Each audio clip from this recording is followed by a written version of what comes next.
Hello peeps, pets and associate peoplings, I'm Neo Shazak, and today I'm going to show you 4 parts of Draenor you may have missed, as we abandon it for the fell green pastures of Legion. Number 1. The Robin Williams Memorial Island. As we all remember, Robin Williams tragically passed in the August of 2014, a few months before the release of Warlords of Draenor.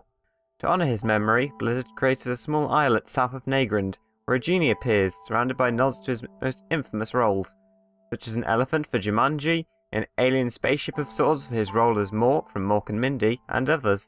While the memorial will always remain, I recommend visiting at least once before you leave. Number 2. The Goregrande Timeless Isle Fireplace. Off the northern coast of Goregrande, there's a fireplace with 4 chairs. If you sit upon one of those 4 chairs, you will find yourself teleported from Draenor to the Timeless Isle, to a small cave under the beach where everyone farms the frogs. Interestingly enough, this fireplace is surrounded by small mounds in the shape of a heart. Presumably, this is a reference to how the bronze dragon Kairos used the powers of the Timeless Isle to not only create the bubbled form of Draenor we venture to, but perhaps even his method of arriving there, considering how the Dark Portal was not constructed at that time.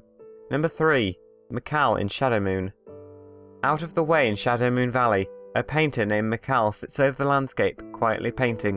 If you approach him, he simply says, "Long have I toiled in my craft, stranger. There is no greater pursuit, in my opinion, than to admire and reflect upon the beauty of this world." However, if you loot his artist's chest right next to him, he looks at you and tells you off, saying, "Ah, traveller, did you expect more from a humble artist? A trinket, perhaps? Coin, or a keepsake?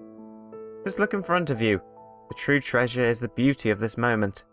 An interesting prod by the developers to pay attention to the beauty of Draenor, not just its savage nature.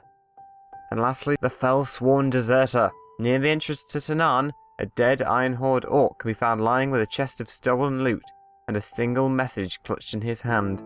Upon reading, the message says, "Dear Ma, I've decided to leave the Iron Horde army. Not enough grub and I miss your cooking. Love, your son." Even with Gul'dan's corruption infecting all of the remaining Iron Horde, it's still worth remembering that not every orc fights out of hatred, but simply because their world is at war. And there we have it, 4 things of Draenor you may not have noticed in the hustle and bustle. And now, even more hustle and bustle in Legion!